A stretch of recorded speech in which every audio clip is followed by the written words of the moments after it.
You did exactly what they told you to do. Federal agencies like FEMA constantly release briefs telling citizens to build an emergency kit. The Department of Homeland Security insists you need to be prepared for natural disasters. But the moment you actually follow through, the second you buy the gear required to keep your family alive during a prolonged grid-down scenario, you step across an invisible tripwire. You transition out of the category of a compliant citizen and step directly into the crosshairs of a massive surveillance net. The Preparedness Paradox is real, and it is silently building a digital profile on you right now. The system is designed to catch anomalies. It relies heavily on point-of-sale data mining, automated algorithms, and local intelligence fusion centres to flag potential threats to national security. The fatal flaw in this architecture is that algorithms cannot determine human intent. A computer does not know that you just want to keep your children fed when the supply chain fractures. It only sees a specific purchasing profile. To the machine, the peaceful citizen preparing for a power grid collapse is completely indistinguishable from a domestic extremist. Your attempts at family self-reliance look exactly like the logistical build-up of an insurgent cell. There is no single master prepper watchlist locked away in a Pentagon vault. It is much worse than that. It is a sprawling web of federal mandates, financial reporting laws, and corporate data sharing that communicate with one another in real time. Today, we are going downrange to expose the 10 specific items that trigger this system. We are going to break down how the architecture of these watch lists actually functions on a tactical level, and most importantly, how to maintain your operational security before the lights go out for good. Let's start from hour 0. Phase 1 begins the moment the grid drops. It really does not matter if it was a sophisticated cyber attack, a catastrophic solar flare, or a targeted assault on regional substations. The screens go black, the water pumps stop running, and the thin veneer of civilized society evaporates in an instant. You are standing in your living room in total darkness. As the sensory overload hits, your first thought isn't about the root cause of the blackout. It is about the deep pantry hidden in your basement and the defensive tools you staged to protect your family from the coming chaos. But as the heavy silence stretches on, a cold realization washes over you. You remember exactly how you acquired those critical supplies over the last few years. Every time you swiped your credit card for bulk survival gear, you left a permanent digital breadcrumb. In a localized without rule of law scenario, local authorities will immediately panic. To maintain their grip, they will fall back on the surveillance data they already possess. State fusion centres actively share intelligence with local law enforcement. When the mandatory rationing starts, they will know exactly which residential addresses hold the stockpiles. Let us look at the first major red flag you likely tripped. Item number 1 is bulk agricultural fertilizers and heavy chemicals. For a serious homesteader, long-term food security is the ultimate goal. A deep pantry only lasts a few months before it runs dry. Eventually, you have to grow high-yield staple crops to survive. To do that, you need bulk ammonium nitrate. You probably also bought massive quantities of calcium hypochlorite, commonly known as pool shock, to handle bulk water purification and field sanitation in a severe grid-down environment. Tactically, it makes perfect sense. But the federal government sees it very differently. The Cybersecurity and Infrastructure Security Agency runs an initiative called the Bomb-Making Materials Awareness Program. This federal program actively trains retail farm supply employees to monitor and report any individuals buying bulk nitrogen fertilizers or heavy concentrations of hydrogen peroxide. If you do not own a commercially registered farming operation, your name gets logged straight into a state database. Purchasing these chemicals alongside ordinary diesel fuel or specific lengths of PVC pipe generates an immediate suspicious activity report. Your gardening supplies just classified you as a bomb maker. You didn't buy that fertilizer to build an improvised explosive device. You bought it so your children wouldn't starve to death in the frozen dirt during the first winter of a societal collapse. But the FBI Fusion Center algorithm processing that suspicious activity report does not care about your survival garden. It flags your address for further review. In those chaotic first hours of the blackout, while you are desperately trying to secure your perimeter and calm your family, your physical address is already sitting on a digital threat board at a regional command center. That brings us to item number 2 on the blacklist: high-volume ammunition and specialized firearm components. A foundational tenet of survival is personal defense. When the rule of law fractures, law enforcement is not coming to help you downrange. You are entirely on your own.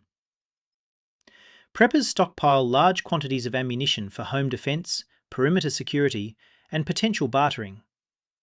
You might have even purchased 80% lower receivers to build unregistered ghost guns. You did this as a hedge against future gun control legislation, wanting to ensure your family would never be left defenseless. It is a logical, protective mindset. However, buying pallets of rifle ammunition online draws intense scrutiny. The ATF heavily monitors the flow of high-capacity ammunition. Furthermore, credit card processing companies have recently attempted to implement specific merchant category codes for firearms retailers. This allows financial institutions to easily flag and report your high-volume purchases to federal agencies. When you buy solvent traps or forced reset triggers over the internet, your home shipping address is permanently recorded by those payment processors. When the ATF audits those manufacturers, your name is right there on the ledger. You wanted a force multiplier, but you provided probable cause. Hope is never a valid tactical strategy. Most people blindly guess that they have enough food and defensive gear to weather the storm, but the hard math always says otherwise. Do not wait until your purchases are flagged and the national grid is burning. Go to protocolsurvival.com right now. Calculate your personal survival score and enroll in our free Catastrophe Survival 101 course. Get the required knowledge and build out your training protocols before you actually need them. When the sirens finally go off, the time for learning is over.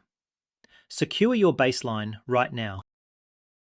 We move into Phase 2, the lockdown.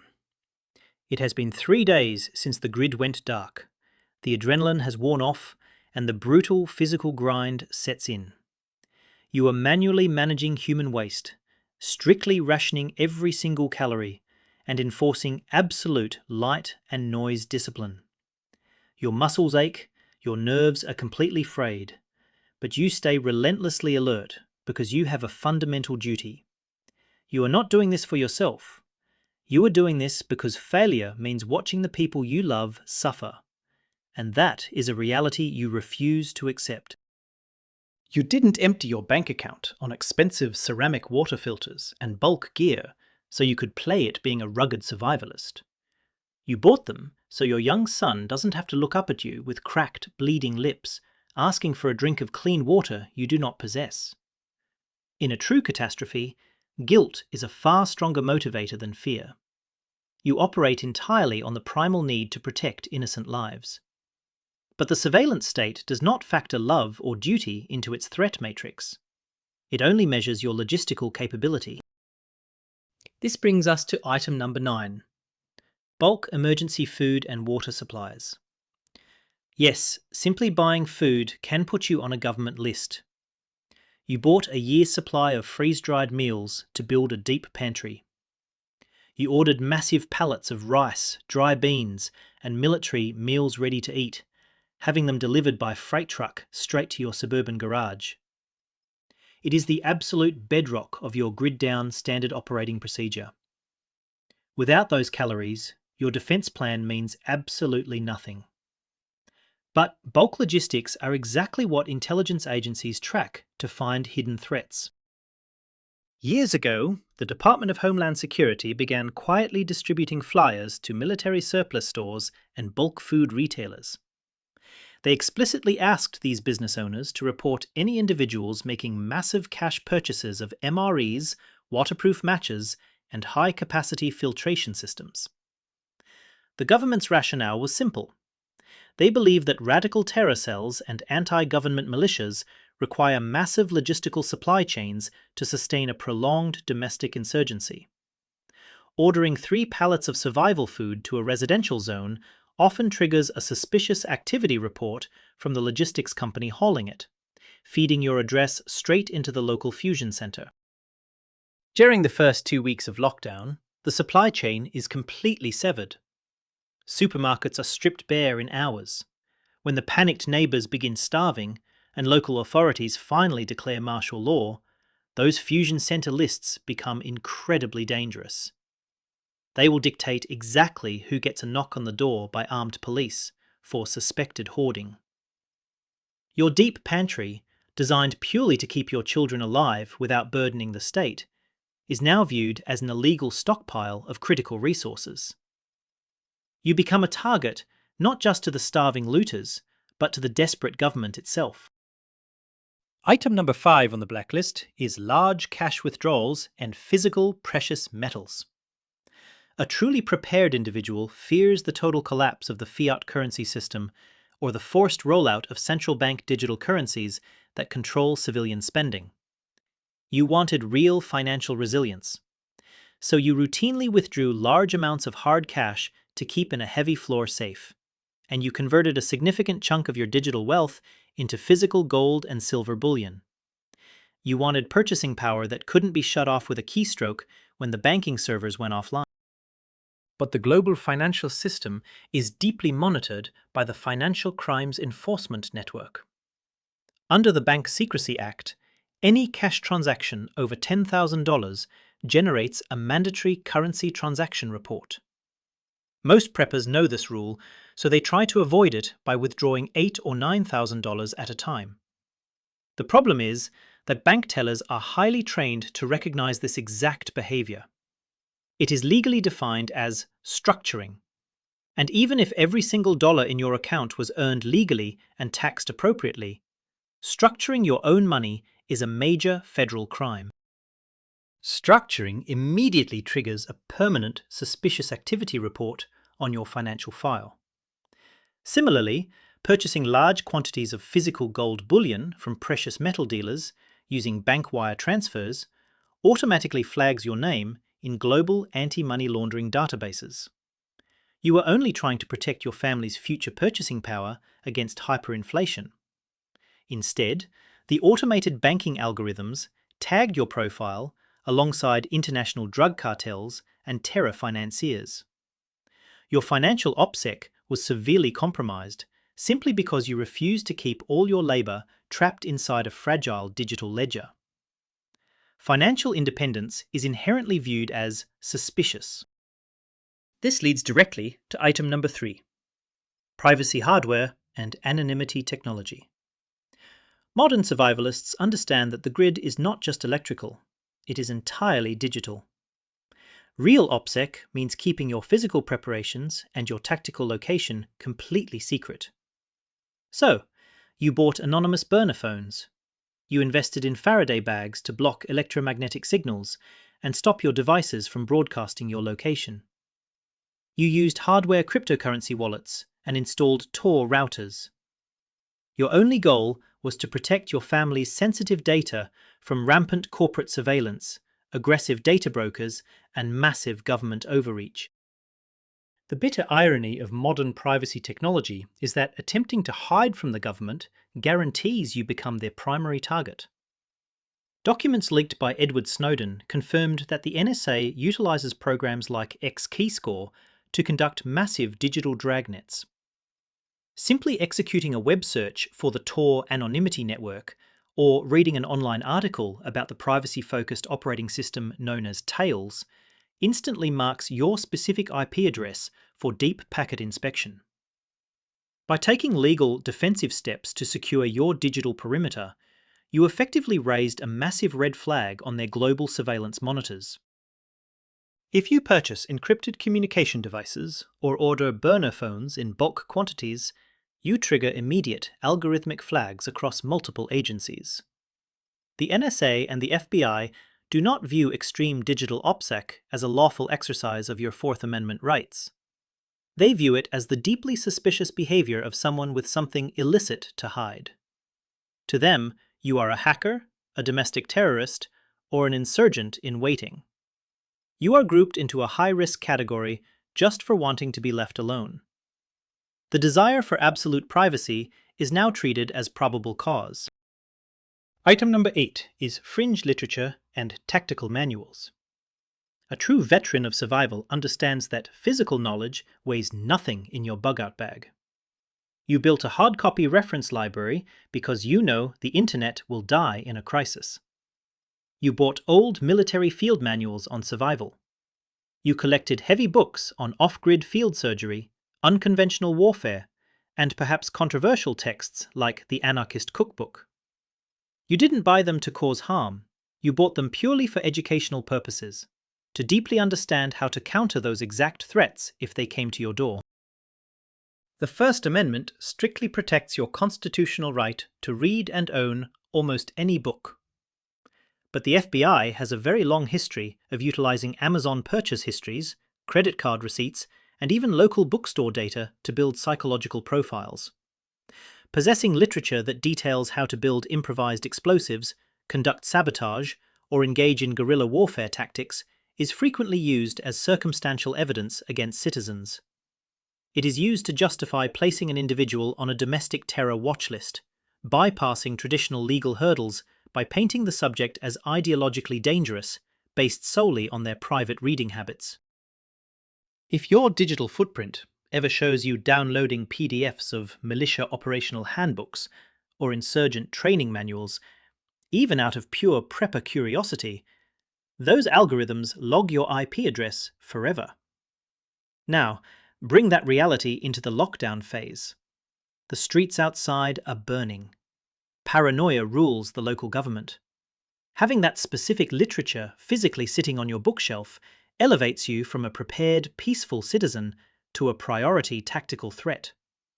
If a patrol searches your home for hoarded supplies and finds unconventional warfare manuals, they will not see a protector.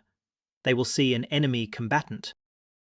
As day 14 approaches, the psychological weight of the lockdown is crushing.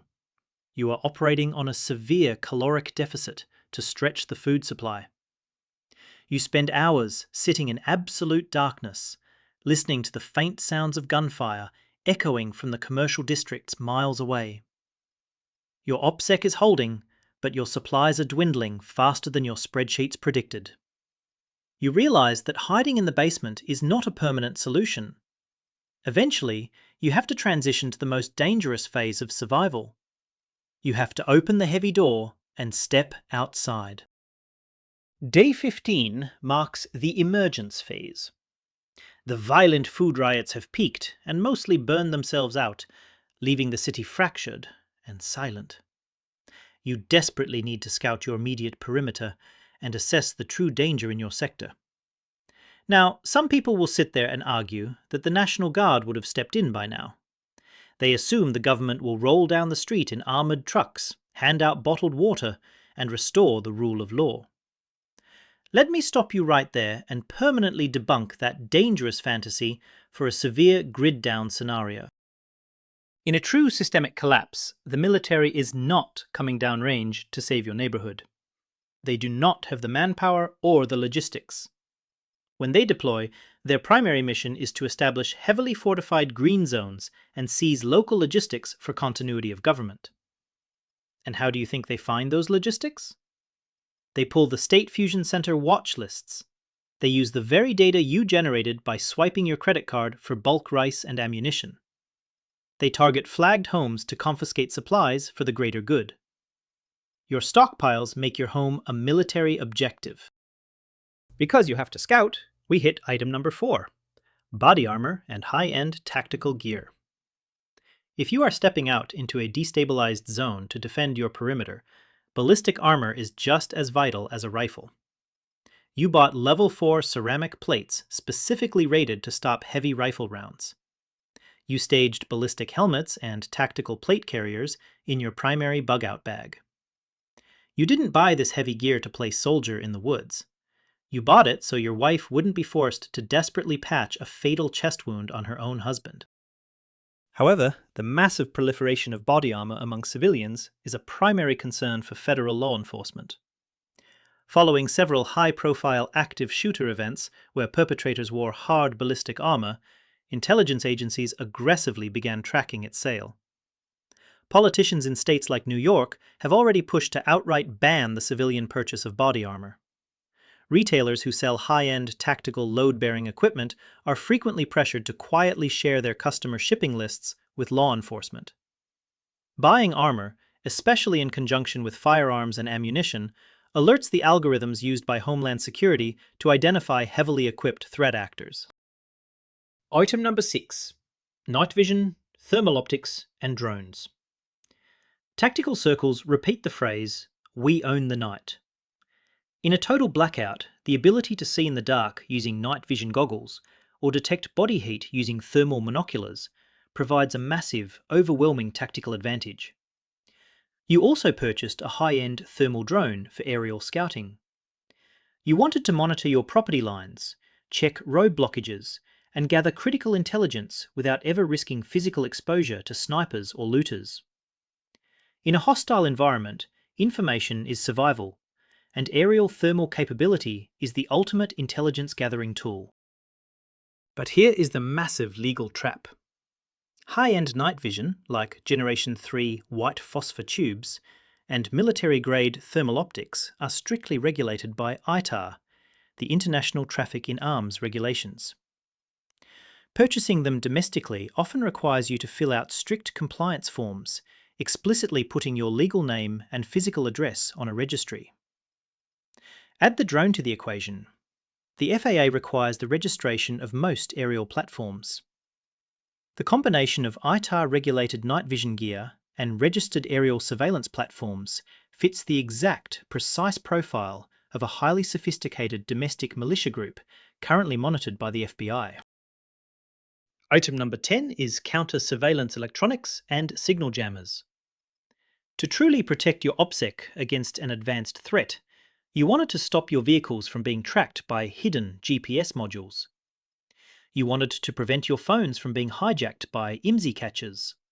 So you scoured the internet to acquire radio frequency detectors, GPS spoofers, and cellular signal jammers. You were trying to create an invisible electronic bubble around your family's command center, ensuring that no hostile scavengers or rogue government drones could digitally map your location during the highly vulnerable emergence phase of the crisis. This is arguably the most dangerous item on the entire blacklist from a legal standpoint. The Federal Communications Commission maintains a ruthless, zero-tolerance policy regarding the marketing, sale, or operation of signal jammers. Using a jammer to protect your home's OPSEC is a severe federal crime that carries massive financial fines and guaranteed imprisonment. The government views jammers as a direct, hostile threat to critical infrastructure and aviation safety. Even purchasing completely legal counter-surveillance gear, like hidden camera detectors, flags you in the system as a highly sophisticated target actively attempting to blind law enforcement intelligence gathering. When the grid goes totally dark, the cloud goes right down with it. You cannot rely on live internet searches for your medical manuals or defense tactics. You need a dedicated command center that works completely offline. I built the Protocol Survival app to be that exact system. Secure your inventory, calculate your burn rates, and access all your free training modules right now while you still have a cellular signal. Do not let your knowledge disappear when the servers crash. Download the app today. We finally enter Phase 4, the long haul. It has been 31 days since the blackout. Social collapse is absolute. Desperate barter economies are forming in the ruins of the suburbs. Starvation and rampant waterborne illness are the primary causes of death. At this grim stage, your family's survival depends entirely on your ability to remain a complete ghost. You must coordinate and communicate with your trusted allies without broadcasting your exact physical location to hostile scavenging groups or heavily armed rogue units patrolling the highways. You need reliable, off-grid comms to maintain your tactical advantage. This brings us to item number 7, off-grid communications equipment. When standard cellular networks fail, communication is literally a matter of life and death. Preppers rely heavily on amateur ham radio setups and inexpensive Baofeng handheld transceivers. But advanced preppers go further. They seek out radios capable of complex digital encryption, utilizing AES 256 protocols. They want to ensure their tactical movements and supply requests cannot be intercepted by hostile forces listening in on open frequencies. In a combat zone, unencrypted comms will get you killed. You needed military-grade security to keep your family's coordinates off the scanner. But the FCC heavily regulates all domestic airwaves. Obtaining a legal ham radio license puts your home address on a publicly searchable registry, entirely destroying your OPSEC. But the real tripwire is the encryption itself. Under strict FCC regulations, it is completely illegal to encrypt transmissions on amateur radio bands. If federal listening posts or automated signals intelligence sweeps detect encrypted digital bursts emanating from your residential area, it draws immediate attention. Broadcasting an encrypted signal during a crisis is like shining a massive spotlight into the dark sky. It tells everyone listening that you have secrets. Importing bulk high-wattage radios capable of out-of-band transmission frequently triggers intense US customs inspections before they even reach your door. In a long-haul WROL environment, that encrypted transmission will be triangulated. The authorities, or whatever warlord controls the sector, will assume that anyone using military-grade encryption is hoarding massive amounts of valuable supplies. Your attempt to keep your family's supply status private is the exact mechanism that draws heavily armed attention straight to your front door. The very tools meant to keep you hidden are the beacons that guide the wolves directly to your perimeter. Understanding that every single one of these 10 items can trigger intense government scrutiny, how does a modern citizen equip themselves without ending up on a watch list? You have to aggressively embrace the grey man philosophy. The grey man is a practitioner of absolute OPSEC. He blends perfectly into his environment. He does not wear camouflage clothing to the civilian grocery store. He does not plaster aggressive political or gun brand bumper stickers all over his truck. And he never, under any circumstances, brags about his deep pantry or ammunition stockpiles on public social media platforms. To acquire preparedness items safely, you must change your tactics. The first method is staggered purchasing. Instead of buying 10,000 rounds of 5.56 ammunition and 3 sets of level 4 plates in one massive credit card transaction, you spread it out over time. You buy a few boxes of ammo every single month. You utilize different online vendors and local shops over a span of several years. You must intentionally throttle your acquisition rate, so you never give the automated financial algorithms a massive, sudden data spike to flag and send to a fusion center. The second tactic is foundational. Cash is king. Whenever practically possible, purchase your heavy supplies locally using physical cash. Buying ammonium nitrate fertilizer at a rural farm co-op with unmarked bills draws infinitely less attention than ordering it through a digital storefront with a credit card hard-linked to your home address. Starve the massive corporate data brokers of your personal purchasing habits. If there is no digital receipt tied to your identity, the predictive algorithms cannot build a threat profile on your family. You remain a statistical ghost in a world obsessed with tracking behavior. The third tactic requires strict digital hygiene. Utilize high-quality virtual private networks, preferably purchased anonymously with cryptocurrency. Use privacy-centric browsers like Brave, and actively avoid searching Google for highly scrutinized items like signal jammers or ITAR regulations. If you absolutely must research Tor routing, off-grid medical surgery, or unconventional comms setups, do not ever do it from your home's unmasked IP address. The NSA collects data passively and stores it indefinitely.